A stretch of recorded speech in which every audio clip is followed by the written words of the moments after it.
India के foreign reserves जो हैं वो $600 बिलियन क्रॉस कर गए हैं। वो कह रहे हैं बहुत जल्द 1 ट्रिलियन तक हमने पहुंचना है। कल आपको खबर मिलेगी कि इंडिया की एक रियासत की जो इकोनॉमी है वो आपसे 10 गुना बड़ी है। वीडियो नहीं आती, छोटे बच्चे से पूछते हैं what do you want to be in the future, वो बोलता है I want to become an army and destroy India. ये आप बच्चों में बचपन से ही सोच डाल रहे हैं, तो आगे जाके क्या सोचेगा? ठीक हो गया। वो क्या कहेगा कि इंडिया को मारो यार, कुछ करते हैं। यही चीजें आपको टेररिज्म की तरफ, हेट्रेड की तरफ, ठीक है, यही चीजें लेके जा। पाकिस्तान में कोई किताब नहीं पढ़ता, अगर कोई पढ़ ले तो बहुत बड़ा मार्का है। हिंदुस्तान में किताबें पढ़ने का रिवाज, हर एक के घर में 4-4, 5-5 अखबार सुबह आते हैं। हमारे यहाँ के बाद अब मैं आया हूँ 2023 में, क्योंकि 9 साल के बाद, तो इन 9 साल में तो हिंदुस्तान की वो पूरा नक्शा ही बदल गया है। इतनी डेवलपमेंट हुई है कि जैसे कि इंडिया के जो फॉरेन रिजर्व्स हैं वो $600 बिलियन से क्रॉस कर गए हैं, और ये कहा जा रहा है कि अब इसको बहुत जल्द जो है इंडिया भी एक ऐसा माइलस्टोन हासिल कर लेगा। अभी ये भी एक बहुत जबरदस्त रिकॉर्ड है। इंडिया ने 600,000 का जो माइलस्टोन है वो क्रॉस कर दिया, तो ये जाहिर है एक रिमार्केबल अचीवमेंट डेफिनेटली है। जिस ट्रैक पे इंडिया चल रहा है, with the passage of time you will see the news, more news, good news. चूँकि उन्होंने अब एक तरक्की का रास्ता इख्तियार कर दिया है, बहुत सारे बैरियर्स जो हैं उन्होंने तोड़ दिए हैं, सीलिंग तोड़ दी है। So you are on the road to success. तो रोड टू सक्सेस में जो है वो डिफरेंट जो है वो आते हैं, पड़ाव आते हैं, मुख्तलिफ अच्छी खबरें आती हैं। उनका आप मुवाजना करें एक ऐसे मुल्क के साथ जिसकी ट्रेजरी में टोटल जो है वो $10 बिलियन मैक्सिमम हों तो जश्न बनना शुरू हो जाता है, और गिन गिन के तो वो पैसे दिखाए जाते हैं कि जी हमें जो है 2 बिलियन चीन की तरफ से मिल गया, 2 सऊदी अरबिया की तरफ से, 2 मुत्तहिदा अरब एमिरेट्स की तरफ से, 2 IMF की तरफ से, तो हमारे पास तो $10 बिलियन है। हमसे कोई बात तो करके देखे। ये जोक है, दिस इज ए जोक। कल आपको खबर मिलेगी कि इंडिया की एक रियासत की जो इकोनॉमी है वो आपसे 10 गुना बड़ी है। कल आपको खबर मिलेगी कि इंडिया का फलां रियासत जो है, वहाँ रियासतें हैं, फॉर एग्जांपल उत्तर प्रदेश है या जो आप नाम ले लें, उसका जनाब इकोनॉमी का साइज उसमें जो है वो पाकिस्तान से बड़ा हो गया, तो फिर आप किसको किससे कंपेयर करेंगे? इस वक्त जो आपकी टोटल इकोनॉमी का साइज क्या है पाकिस्तान का, पॉपुलेशन के फैक्टर को छोड़ के, तो अगर आप बाकी देखें तो वहाँ की स्टेटें जो हैं उनके अंदर इस वक्त जो तरक्की हो रही है, जो डेवलपमेंट के मुख्तलिफ प्लान जिन पे अमल हो रहा है, इन्वेस्टमेंट हो रही है, वो पाकिस्तान से ज़्यादा है। इंडिया की जो इनकम है वो तकरीबन कितनी है, $2,200 से क्रॉस कर गई है पर कैपिटा, तो वो इन पाकिस्तान में कितनी है? क्या इसके हाफ है? $1,200 है। पाकिस्तान में इस वक्त करोड़ों लोग ऐसे हैं जो $1 पर डे पे भी गुजारा कर रहे हैं, बल्कि पेनीज पे, क्या कहते हैं वो डॉलर के जो सेंट्स होते हैं, पेनीज, लूनीज, उस पे जो है वो गुजारा करते हैं। गुर्बत की सतह जो है इन 30-35 सालों में पाकिस्तान में करोड़ों लोग जो है वो गुर्बत की सतह से नीचे चले गए। आप इंडिया की नकल कर रहे हैं। इंडिया ने नॉन अलाइन मूवमेंट के हवाले से एक जो है ज़बरदस्त किस्म का फॉरेन पॉलिसी जो है वो डेवलप की, उसको इम्प्लीमेंट किया और उसको एक एसेट के तौर पे वो संभाले हुए हैं, और उसी की बुनियाद पे सारी इंडिया की स्ट्रेंथ है। वो बात आपको अच्छी लग गई, उनको आप दाद दिए बगैर, यानी उसको कोट किए बगैर आप वही पॉलिसी अपनाने की कोशिश कर रहे हैं, लेकिन आपकी जो बैकबोन है वो उसके लिए बिल्ड नहीं हुई है। आपका इंफ्रास्ट्रक्चर नहीं, आपके पास इंडस्ट्री नहीं, आपके पास इस तरह की इकोनॉमी नहीं है कि आप जो है वो एक इंडिपेंडेंट, चूंकि you are a dependent country. ठीक है, मैं पहली दफ़ा किसी ऐसे नौजवान से मिल रहा हूँ, किसी ऐसे पाकिस्तानी से मिल रहा हूँ जो कि अपनी एजुकेशन इंडिया से हासिल करके आए हैं, आधी एजुकेशन। और ये बताएं, अभी आप इंडियन हैं या पाकिस्तानी? मतलब आपका ID कार्ड यहाँ का है, वहाँ का है, क्या सीन है? मैं समझा। वीज़ा के बेस पे स्टे कर रहे हैं हम लोग। पाकिस्तानी वीज़ा है लेकिन नेशनलिटी इंडियन है, पासपोर्ट इंडियन है हमारा। एक वीडियो नहीं आती, छोटे बच्चे से पूछते हैं what do you want to be in the future, वो बोलता है I want to become an army and destroy India.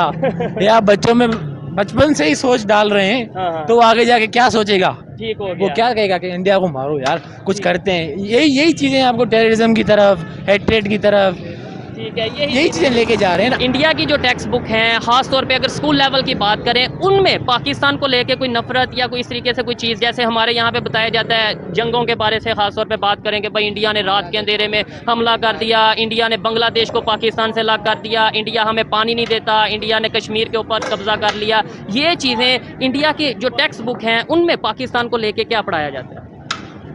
History में तो जंगों का जिक्र तो होता ही है, लेकिन इंडिपेंडेंस के बाद की जंगों का जिक्र नहीं है। ये अभी है। यहाँ पे रहना कौन पसंद कर रहा है? तो मतलब पाकिस्तान से मोहब्बत नहीं है आपको? मोहब्बत तो सबको है, मोहब्बत तो लाइक अब यहाँ पे आप नारे लगवाना शुरू कर दे आई लव पाकिस्तान, 1000 लोग बोल लेंगे आई लव पाकिस्तान, पर प्रैक्टिकली कौन क्या करे? प्रैक्टिकल कोई पसंद नहीं करता पाकिस्तान को। पाकिस्तान में कोई किताब नहीं पढ़ता, अगर कोई पढ़ ले तो बहुत बड़ा मार्का है।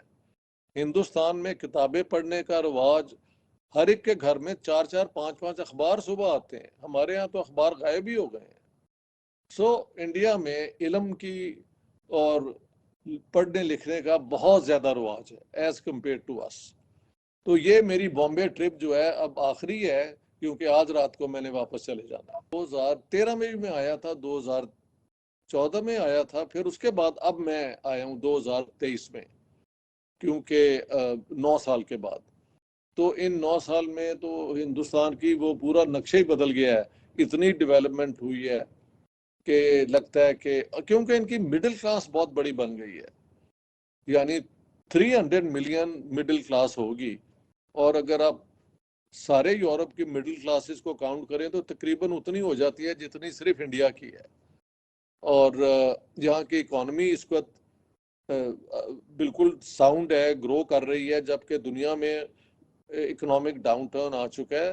तो आई से कि India is on the take off. वो जहाज ऐसे भागता भागता जब आता है और लिफ्ट करता है, उसे कहते हैं take off. That's when an economy becomes a self perpetuating industrial economy. तो इंडिया उस फेज में है। और लेकिन यहाँ पे ये है कि उन्होंने आम बंदों को और सबको बेस्ट एजुकेशन दी है। मुझे वो भी बच्चे मिलने आए जो कपड़ों से पता लग जाता है कि बहुत गरीब खानदान से हैं, लेकिन वो पीएचडी कर रहे हैं। और मेरे साथ जो उन्होंने गुफ्तगू की, पाकिस्तान स्पेशलिस्ट ये वो, तो उनके सवाल बड़े पढ़े लिखे वाले लोगों के थे। पाकिस्तान में वो इस किस्म का रिवाज ही कोई नहीं है, पढ़ लिख के आना। और ये मतलब इंडिविजुअल पाकिस्तान में आपको बहुत काबिल मिल जाएंगे, लेकिन निज़ाम जो है ना, वो इल्म के तलाश की तरफ आपको इनकरेज नहीं करता। वो ये एक आइडियोलॉजिकल फिक्सेशन कि हर बात में आइडियोलॉजी जो है वो आपके हर बात को डिसाइड करेगी। फिलहाल हिंदुस्तान उससे आज़ाद है। 29 स्टेट्स यानी मुंबई, ये बॉम्बे, ये महाराष्ट्र एक स्टेट है जिसका बॉम्बे एक बहुत बड़ा शहर है, पुणे है, नासिक है, और कई शहर हैं।